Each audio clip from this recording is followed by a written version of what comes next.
السلام علیکم ناظرین، گریک جس کو یونان کے نام سے جانا جاتا ہے۔ آج کے اس ویڈیو میں ہم بات کریں گے جنوب مشرقی یورپ میں واقع قدیم تہذیبوں کے ایک حامل ملک یونان کی۔ یونان ایک غیر مسلم ملک ہے، تو آج کے اس ویڈیو میں ہم جانیں گے یونان کی تاریخ اور یونان سے جڑے کچھ دلچسپ اور انوکھے حقائق۔ تو ویڈیو کی جانب بڑھنے سے قبل آپ سے یہ ریکویسٹ بھی ہے کہ اگر آپ نے ابھی تک ہمارے اس یوٹیوب چینل کو سبسکرائب نہیں کیا تو اس کو سبسکرائب کر کے ساتھ موجود بیل کے آئیکن کو پریس کریں تاکہ ہمارے ہر نئے آنے والے ایسے ہی معلوماتی دلچسپ اور انفارمیٹیو ویڈیو آپ کو بر وقت اور بآسانی مل سکیں۔ ناظرین، کم و بیش یہ ملک 2,72,000 سال قبل مسیح زندگی کے آثار رکھتا ہے۔ ناظرین، 3200 سال قبل مسیح میں جب لوگوں نے زراعت کے پیشے کو اپنا کر اپنی زندگی میں بہتری لائی تو یونان وہ پہلا ملک تھا جہاں یہ تہذیبیں رونما ہوئی تھیں۔ سال سال کر کے صدیاں گزرتی گئیں، یہاں تک کہ ہاشمنشی خاندان کی نظر یونان پہ پڑ گئی۔ یہ ایک فارسی سلطنت تھی جو کہ ایک عظیم ایرانی سلطنت تھی۔ سکندر اعظم کی یونان فتح کے 60 سال بعد سکندر اعظم کی وفات ہوئی اور اس کی بنائی ہوئی سلطنت جو انڈیا سے یونان تک اور دیگر کئی علاقوں تک پھیلی ہوئی تھی ٹوٹ پھوٹ کا شکار ہو گئی اور کچھ ہی سالوں میں یہ ٹوٹ کر کئی حصوں میں تقسیم بھی ہو گئی۔ ناظرین، 200 قبل مسیح میں جب رومی سلطنت اپنے عروج پر تھی تو رومیوں نے یونانیوں کو اپنی سلطنت کا حصہ بناتے ہوئے اس پہ قبضہ کر لیا اور کئی سالوں تک اس کی حکومت یہاں پر قائم رہی۔ ناظرین، مغربی رومی سلطنت تقریباً 500 سالوں تک قائم رہی، جبکہ مشرقی سلطنت جسے بازلطینی سلطنت بھی کہا جاتا ہے، جن میں یونان اور ترکی بھی شامل تھے، یہ 1000 سال تک قائم رہی اور بالآخر اس سلطنت کا اختتام 29 مئی 1453 کو یہ سلطنت عثمانیوں کے ہاتھوں فتح قسطنطنیہ کے بعد ختم ہو گئی اور یوں یونان میں اسلام پہلی بار پھیلنے لگا۔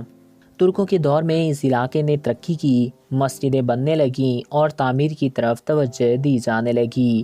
کم و بیش 400 سال کے شاندار طویل دور حکومت کے بعد 8ویں صدی عیسوی میں یہاں سے مسلمان حکمرانوں کا خاتمہ ہو گیا اور 15 جنوری 1822 کو سرکاری طور پہ اعلان کر دیا گیا تھا کہ یونان مسلمانوں کی حکومت یعنی سلطنت عثمانیہ کا بالکل حصہ نہیں رہا، جس کو ترکوں نے 3 فروری 1830 میں قبول کیا تھا کہ یونان اب واقعہ میں آزاد ہو چکا ہے۔ 1822 سے پہلے یونان ترکی کا ہی ایک حصہ ہوا کرتا تھا، جو کہ 1822 میں آ کر علیحدہ ہوا اور 1830 میں یہ مکمل طور پر ترکی کی جانب سے بھی تسلیم کر لیا گیا کہ یہ اب ایک آزاد ملک ہے۔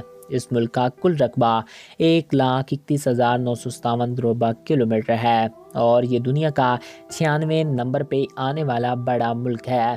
ناظرین، اگر اس ملک کی آبادی کی بات کی جائے تو اس ملک کی آبادی 1,12,00,000 افراد کی آبادی کے ساتھ دنیا بھر میں 81ویں نمبر پہ آتی ہے، یعنی کہ یہ ملک آبادی کے لحاظ سے 81واں بڑا ملک ہے۔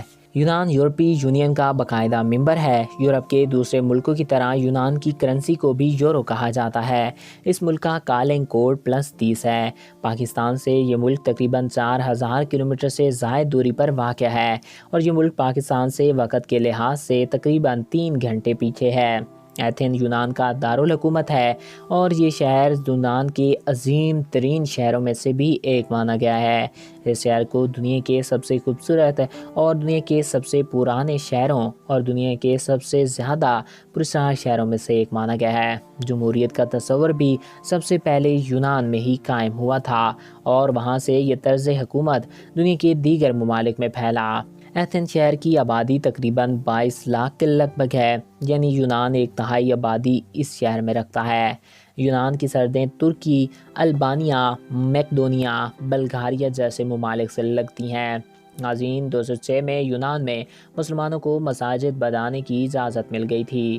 یونانی زبان یونان کی قومی زبان ہے، جبکہ ترکی، بلغارین، رومانی اور دیگر کئی زبانیں اس ملک میں بولی جاتی ہیں۔ تو ناظرین، یہ تھے یونان کے بارے میں چند دلچسپ اور انوکھے حقائق۔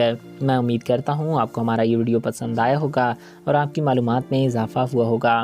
اگر آپ کو ہمارا یہ ویڈیو پسند آیا اور آپ کی معلومات میں اضافہ ہوا ہے تو ہمارے اس یوٹیوب چینل کو سبسکرائب کریں اور ساتھ موجود بیل کے آئیکن کو پریس کریں تاکہ ہمارے ہر نئے آنے والے ایسے ہی معلوماتی ویڈیوز آپ کو بر وقت اور بآسانی ملتے رہا کریں۔ نئے ویڈیو میں پھر ملیں گے، اپنے پیاروں کا خیال رکھیے گا۔ تھینکس فار واچنگ، اللہ حافظ۔